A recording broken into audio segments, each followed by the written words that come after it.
कहना चाहता हूं, बिल्कुल मत डरो, निकलिए अपने अपने घरों से। कि अगर 22 लाख बच्चों का पेपर लीक हुआ, उसमें से 4 लाख भी सड़क पर उतर गए होते तो नरेंद्र मोदी की नींद हराम हो जाती, रातों की नींद हराम हो जाती। भारत की सरकार आवारेपन का काम कर रही है, जिसको चाह रही है प्रताड़ित कर रही है। अगर मोदी दुनिया में सबसे ज्यादा बेवकूफ किसी को समझता है तो उत्तर प्रदेश के नौजवानों को समझता है। नौजवानों ने कहा मोदी जी क्या रोजगार है, क्या रोजगार है, क्या रोजगार है। मोदी ने कहा गोबर से रोजगार है, गोबर से रोजगार है, गोबर से रोजगार। क्या बोला? गोबर से नौकरी देंगे। वादे पे वादा, वादे पे वादा, झूठ पे झूठ, झूठ पे झूठ। केजरीवाल और आम आदमी पार्टी कहती है हम स्कूल देंगे, अस्पताल देंगे, बिजली देंगे, पानी देंगे, नौकरी देंगे, रोजगार देंगे, आपके बच्चों को भविष्य देंगे। नरेंद्र मोदी कहता है शमशान देंगे, गोबर देंगे, तुम्हारी पीठ में छुरा मारेंगे, तुम्हारे हाथ में हथियार देंगे, दंगा देंगे, फसाद देंगे, नफरत देंगे, इसके अलावा कुछ भी नहीं देंगे।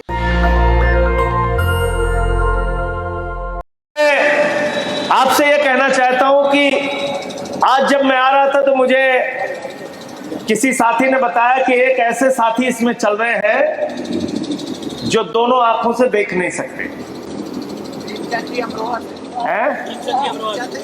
भीमचंद जी अमरोहा से हैं क्या? भीमचंद जी इसमें, दीपचंद जी, हाँ ये देखिए दीपचंद जी, इनको भी लेके आइए, जोरदार तालियां इनके लिए बजाइए एक बार।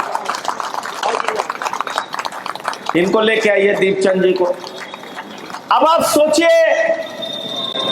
उन नौजवानों को सोचना चाहिए, उन किसानों को सोचना चाहिए, उन मजदूर भाइयों को सोचना चाहिए, उन माताओं बहनों को सोचना चाहिए जो घर पर बैठ के तो अपनी समस्या के बारे में दिन रात चर्चा करते, लेकिन वो दीपचंद जी की तरह यात्रा में शामिल होने से परहेज करते हैं। मैं कहता हूं इनसे सीखिए, इनसे प्रेरणा लीजिए।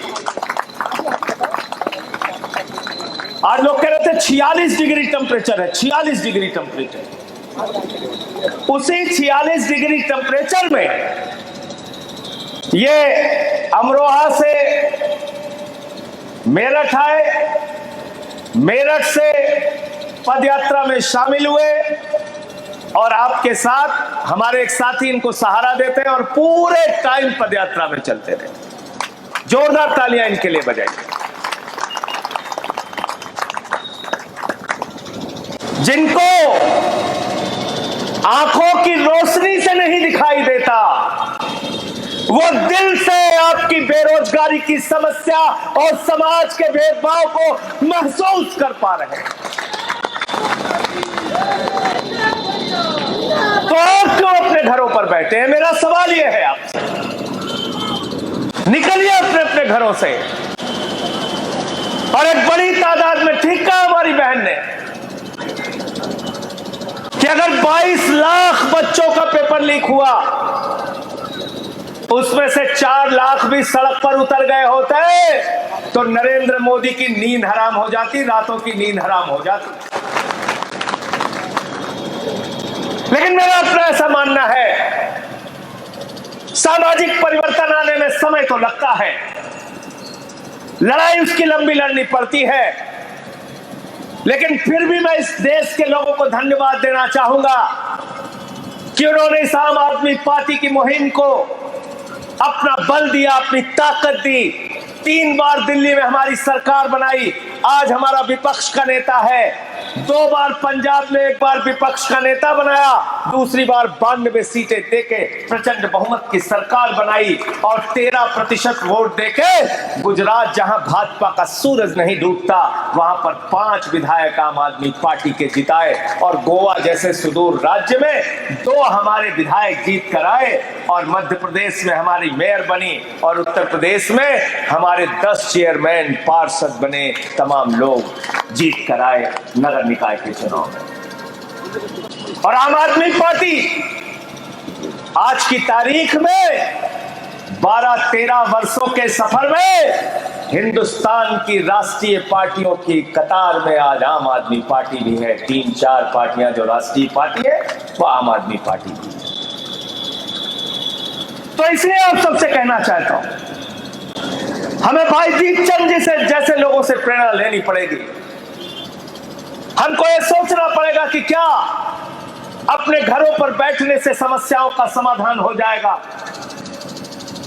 और एक बात याद रखना, हिंदुस्तान के प्रख्यात समाजवादी चिंतक, बहुत बड़े समाजवादी नेता डॉक्टर लोहिया ने कहा था, डॉक्टर राम मनोहर लोहिया का नारा था, जेल, वोट और फावड़ा। जेल संघर्ष का प्रतीक, वोट परिवर्तन का प्रतीक, फावड़ा रचनात्मक कार्यों का प्रतीक। ये हिंदुस्तान के लिए सबसे जरूरी चीज है। ये नहीं कि सिर्फ वोट लेंगे, जीतेंगे तभी आपके लिए लड़ेंगे या काम करेंगे, ऐसा नहीं। और उन्होंने एक बात और कही थी, अगर सड़क खामोश रहेगी तो संसद आवारा हो जाएगी। देश की संसद नरेंद्र मोदी के नेतृत्व में भारत की सरकार आवारेपन का काम कर रही है, जिसको चाह रही है प्रताड़ित कर रही है। उस पर अगर अंकुश लगाना है तो सड़क की राजनीति को जिंदा रखना पड़ेगा। और फर्क बहुत साफ है। अगर आपको अब भी नहीं दिख रहा तो मैं कुछ नहीं कर सकता। फर्क बहुत साफ है। केजरीवाल मुख्यमंत्री बनते हैं, कहते हैं हम आपके बच्चों को अच्छा स्कूल देंगे। केजरीवाल मुख्यमंत्री बनते हैं, कहते हैं हम आपको फ्री में इलाज देंगे, मोहल्ला क्लिनिक बनाएंगे जहां 200 तरह की जांच फ्री होगी, अल्ट्रासाउंड फ्री होगा। 1 महीने से ज्यादा अगर ऑपरेशन की डेट मिल जाए तो आप बाहर अपना ऑपरेशन करा लेना, पैसा सरकार देगी। ये अरविंद केजरीवाल कहते हैं। हमारी सरकार बनती है, 24 घंटे के अंदर पहला हस्ताक्षर जो अरविंद केजरीवाल करते हैं 49 दिन की सरकार में, वो कहते हैं दिल्ली की जनता को बिजली पूरी तरीके से फ्री दिया जाएगा, पानी फ्री दिया जाएगा, माताओं बहनों के लिए बस की यात्रा फ्री दी जाएगी। और तो और दिल्ली की सरकार ने कहा अगर हमारे बुजुर्ग को उनके परिवार के बच्चे तीर्थ की यात्रा नहीं करा पाते तो आपका बेटा केजरीवाल आम आदमी पार्टी आपको तीर्थ यात्रा कराए। इसका मतलब क्या है? सरकार के खजाने में पैसे की कमी नहीं है। सरकार के खजाने में पैसे की कमी नहीं है, लेकिन सरकारें भ्रष्टाचार करती हैं। पंजाब में मुख्यमंत्री बने भगवंत मान, उन्होंने कहा बिजली 300 यूनिट हर महीने पंजाब के लोगों को फ्री दी जाएगी, सरकारी नौकरी दी जाएगी,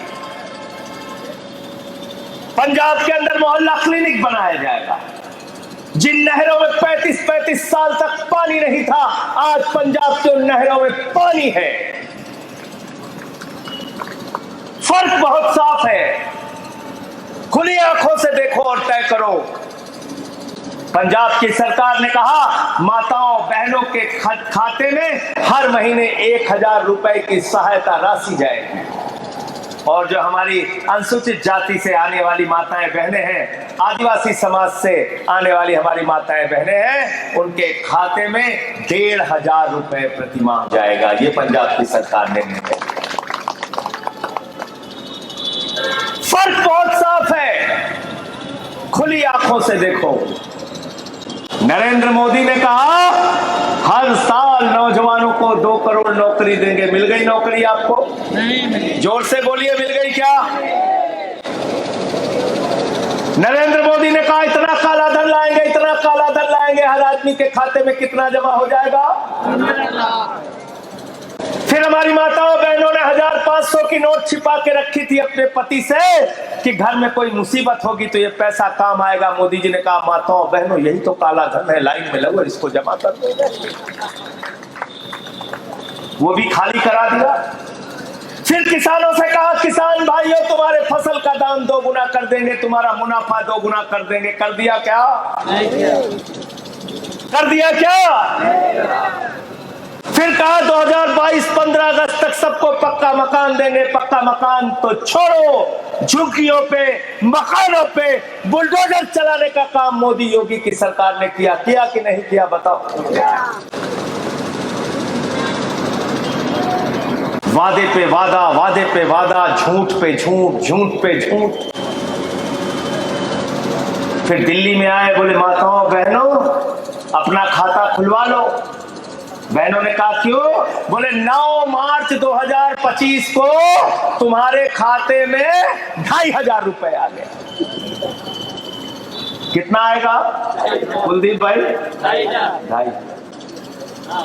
9 मार्च 2025 बीत गया, अप्रैल बीत गया, मई बीत गया, जून बीत गया, जुलाई बीत गया, अगस्त बीत गया, सितंबर बीत गया, अक्टूबर बीत गया, नवंबर बीत गया, दिसंबर बीत गया, जनवरी बीत गया, फरवरी बीत गया, मार्च बीत गया, अप्रैल बीत गया, मई बीतने वाला।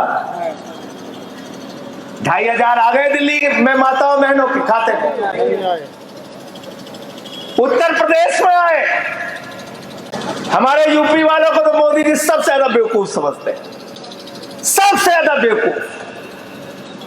अगर मोदी दुनिया में सबसे ज्यादा बेवकूफ किसी को समझता है तो उत्तर प्रदेश के नौजवानों को समझता है। और जरा सोचना मैं ये बात क्यों कह रहा हूं। एक सभा में उसने कहा यूपी के नौजवानों तुम चिंता मत करना, यूपी के छात्रों तुम चिंता मत करना, अरे भाइयों तुम चिंता मत करना, तुम्हारे लिए हमने रोजगार सोच के रखा है। नौजवानों ने कहा मोदी जी क्या रोजगार है, क्या रोजगार है, क्या रोजगार है? मोदी ने कहा गोबर से रोजगार है, गोबर से रोजगार है, गोबर से रोजगार। संजय भैया जिंदाबाद, जिंदाबाद, जिंदाबाद। बोला था नहीं बोला था सोमेन भाई? बताओ जिंदाबाद। बोला था कि नहीं अरविंद बालन जी? बताओ झूठ बोल रहा हूं मैं? क्या बोला? गोबर से नौकरी देंगे। किससे नौकरी देंगे? गोबर से। जोर से बोलिए। कब बोला था? 22 के चुनाव में। कैसा हो गया? मिल गई गोबर की नौकरी, गोबर की नौकरी मिल गई। ये वीरेंद्र फौजी जी भी हमारे अंबेडकर नगर से हैं। एक सभा में क्या बोला उत्तर प्रदेश में? देखो तुमको सबसे ज्यादा मूर्ख समझता है नरेंद्र मोदी, याद रखना, मैं पूरी जिम्मेदारी से ये बात कह रहा हूं। एक सभा में बोला यूपी में आके नरेंद्र मोदी, उसने कहा हाँ यूपी के लोगों बताओ अगर गांव गांव में कब्रिस्तान है तो शमशान होना चाहिए कि नहीं होना चाहिए? एक बार तो जनता चुप रही, फिर बोला होना चाहिए कि नहीं होना चाहिए, फिर चुप रही, तीसरी बार फिर बोला होना चाहिए कि नहीं होना चाहिए, जनता खड़े करे होना चाहिए, होना चाहिए। और इसकी जुबान इतनी काली है कि उसके बाद कोरोना की महामारी आ गई और पूरे प्रदेश में गांव गांव में शमशान बन गया,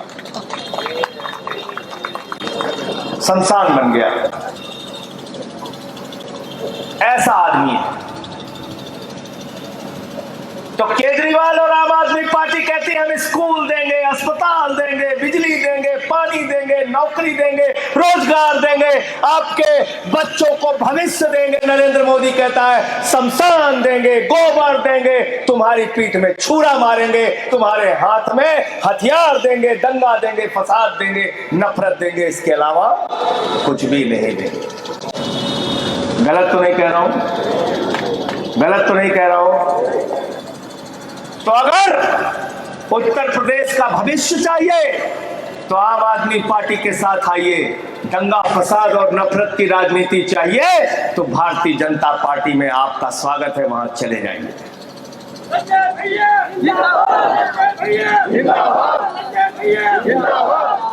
और ये बात सीना ठोक के आपको बोलनी पड़ेगी, मैं कहना चाहता हूं बिल्कुल मत डरो, जाओ लोगों के बीच में बैठो और बात करो और बोलो फर्क साफ है। आओ हम बात करते हैं शिक्षा पर किसने काम किया, किसने काम किया अस्पतालों पर, किसने काम किया बिजली पानी पे और किसने काम किया दंगे फसाद और नफरत की राजनीति पे। खुलेआम बोलो, मैं कहता हूं बोलो, खुलेआम बोलो, चर्चा करो।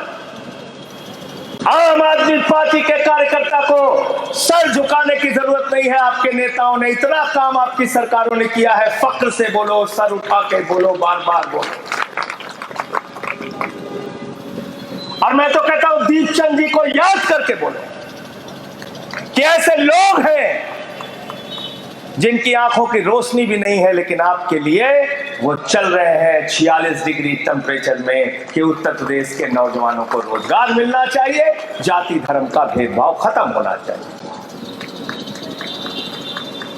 मैं सिर्फ अंत में इतनी बात कहता हूं, आपसे जो भी हो सके इस यात्रा की चर्चा को बढ़ाइए, इस यात्रा के मकसद को बढ़ाइए और 20 तारीख के बाद घर मत बैठ जाना। जो संतोष यादव का आप सबके लिए संदेश है, 22 घंटे अपने पेट के लिए दो, हमें कोई दिक्कत नहीं, 2 घंटे देश के लिए दो, आम आदमी पार्टी के लिए दो, उत्तर प्रदेश के लिए दो। बहुत बहुत शुक्रिया, बहुत बहुत। नेशनल दस्तक की आपसे गुजारिश है कि अगर इसको बचाना चाहते हैं तो नेशनल दस्तक को सब्सक्राइब करने के लिए रेड कलर के सब्सक्राइब बटन को दबाएं, फिर बेल आइकन की घंटी दबाएं। नेशनल दस्तक को बचाने के लिए बहुत जरूरी है कि हर खबर को शेयर करें, लाइक करें, कमेंट जरूर करें।